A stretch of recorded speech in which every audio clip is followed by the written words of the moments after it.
My husband stood up with a smile that trembled just enough to betray him and announced his surprise, saying after 30 years of marriage he wanted to be honest at last. And then the door opened, and in walked a woman with eyes too familiar and two grown children whose faces carried echoes of my husband's smile. And in that instant, the years folded in on themselves, and every late night, every business trip, every hollow apology clicked into place because he had not bought me jewelry or a trip or even a kind word. He had bought me a revelation, a family he had hidden for 30 years, a second life carefully stitched behind my back, and the room went silent as he explained proudly how he had provided for them, how it was complicated, how he hoped I would understand on my birthday of all days, and I remember feeling an unexpected calm settle over me, the kind that comes when grief finishes screaming and starts planning. So I smiled, not the brittle smile he expected, but a warm one that made him relax, and I thanked him for finally telling the truth. Then I reached under the table and lifted a small, neatly wrapped box I had brought with me, the one he had mocked earlier for being too small to matter. And I placed it in his hands while everyone watched, telling him I had a surprise too, something I had prepared quietly over the years, because secrets I had learned grow best in silence. And as he opened the box, his fingers slowed, his confident posture bending, because inside were documents, copies, of course, of a house deed in my name alone, purchased 15 years earlier with money I had saved from a job he thought was a hobby, bank statements showing accounts he never knew existed, a letter from a lawyer confirming the divorce papers already filed, and a final envelope containing photos of him with his other family taken by a private investigator I hired not to expose him, but to confirm what my heart already knew. And I watched the color drain from his face as the room filled again, this time with whispers, because the gift I gave him wasn't revenge or rage. It was closure, control, and consequence. And I told him gently, as if explaining a recipe, that while he was busy living two lives, I had been building one strong enough to stand without him, that I had paid off our debts, secured my future, and learned to love myself in the empty spaces he left behind, and that the woman and children standing beside him were not my enemies but his responsibility, because I refused to carry his lies any longer. And then I stood, blew out my own candles, and wished for peace, because 30 years ago I had given him my youth and trust. But on my birthday I gave myself my freedom, and as I walked out with my head high and the box empty in his shaking hands, I realized the sweetest gift wasn't what I gave him. It was what I finally took back. Second part on 10,000 char. After I walked out that night, the air felt different, lighter, as if the world itself had been holding its breath for 30 years and finally exhaled with me. And while my phone buzzed endlessly with his calls and messages, swinging wildly between anger, panic, and pleas for forgiveness, I turned it off and let silence wrap around me like a long, overdue embrace, because freedom is loud only at first, and then it becomes quiet and steady. And in that quiet, I drove to the small apartment I had kept just for emergencies, the one he never knew about, where I sat on the floor in my coat and laughed until I cried, not because it was funny, but because the truth had finally chosen daylight. And the next morning I woke up to headlines in my own life, relatives calling, friends suddenly remembering my name, his sister accusing me of cruelty for humiliating him, as if 30 years of deception could be undone by one honest box. And yet through it all I felt a strange, unwavering calm, because the box had done what years of patience could not. It had ended the performance, and when my lawyer called to confirm that my husband had seen the papers and was not taking it well, I thanked her and made coffee, because his discomfort was no longer my emergency.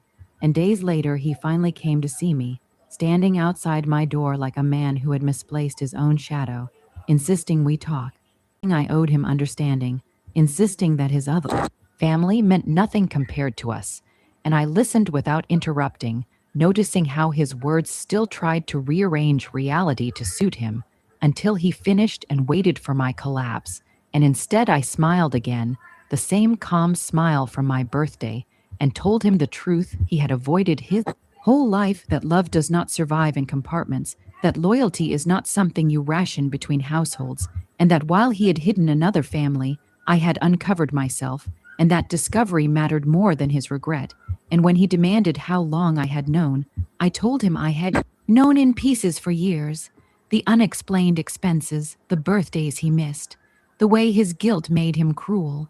But knowing was not the same as proving, and I had waited not out of fear but out of preparation. Because women like me are taught to endure but rarely taught to exit. So I taught myself, quietly, patiently, and when he asked if there was any chance of reconciliation, I handed him the box again, empty now except for a single note that read, "You already opened your gift." And I closed the door, and the days that followed were not easy, but they were honest, filled with paperwork, memories and moments of grief that arrived without warning, like songs in grocery stores or the smell of his cologne on a stranger. But each wave passed, and with every passing week, I reclaimed something small: my mornings, my laughter, my sense of time. And then, unexpectedly, the woman he had hidden came to see me, standing where he once stood.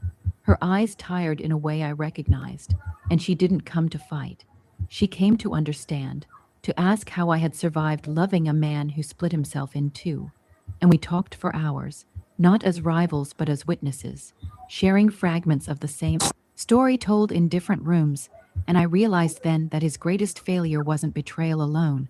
It was believing women would destroy each other to protect his lies. And when she left, she thanked me, not for forgiveness, but for clarity.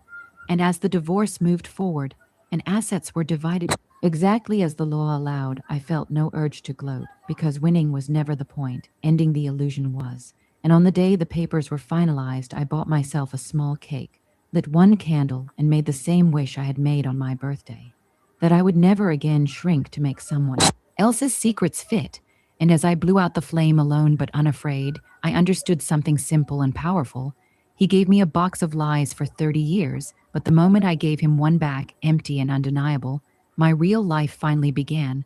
Third part on 10,000 char, the months after the divorce settled into a rhythm that felt unfamiliar but deeply mine.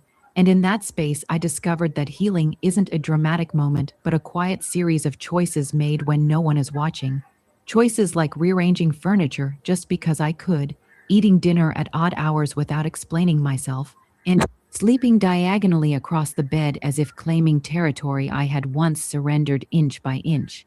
And while people around me kept asking if I was okay now, as though pain follows a calendar, I learned that being okay was not my goal, being honest was, and honesty meant admitting that some morning I woke up furious, replaying 30 years of conversations with new subtitles, realizing how often I had apologized for his absences, defended his coldness, rewritten my own needs to keep the peace.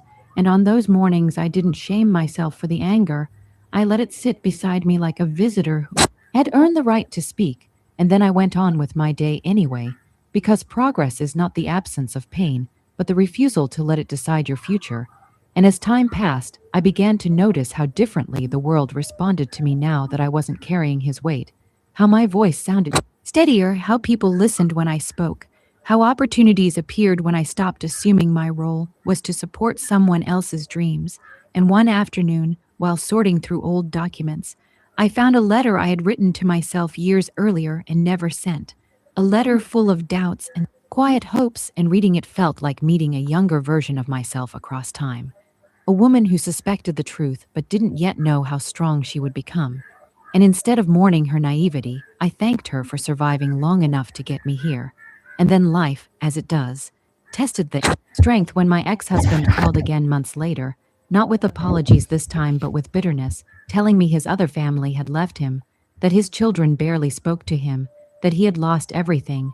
And he said it as if it were an accusation, as if my freedom had caused his collapse. And I listened quietly before telling him the hardest truth of all, that consequences are not cruelty, they are clarity, and that his loneliness was not my inheritance. And when I hung up, I felt a flicker of sadness, not for him but for the years wasted believing love meant endurance without accountability. And slowly, almost imperceptibly, joy began to return in small, unremarkable ways, like laughing too loudly at a movie or feeling proud after assembling a shelf by myself. And then there came a day when I realized I hadn't thought about him at all until sunset, and that realization felt like a victory, gentler than fireworks but far more lasting.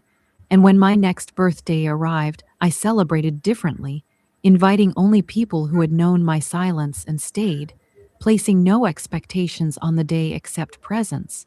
And as I opened gifts and cut the cake, I noticed something that made me smile because among the presents was a small box from a friend, and inside it was empty except for a handwritten note that said, "For everything you no longer carry." And I laughed, not because of the symbolism, but because it no longer hurt. And in that moment, I understood the final lesson of the box I had once given away, that the power was never in exposing his secret family or reclaiming assets or even walking out with dignity. The real power was choosing myself every single day after, without needing an audience, without needing revenge, and without needing his absence to define me, because the story that began on my birthday didn't end with betrayal. It continued with reclamation, and I was no longer a woman reacting to a man's choices. I was the author of a life that finally belonged to me. Fourth part on 10,000 char years passed quietly after that, not marked by dramatic milestones, but by a steady deepening of peace, the kind that settles into your bones and stays. And I learned that rebuilding a life after betrayal isn't about erasing the past, but about placing it where it belongs, behind you, no longer steering. And during those years, I traveled alone for the first time, standing on train platforms and in unfamiliar cities with a sense of wonder that surprised me, realizing how often I had asked permission without knowing it. And each new place felt like proof that I was capable of navigating more than I had ever been allowed to believe.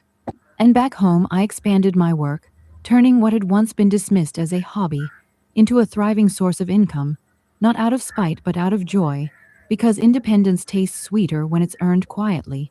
And people began to ask me for advice, especially women who recognized pieces of their own lives in my story, women who whispered their fears as if they were confessions.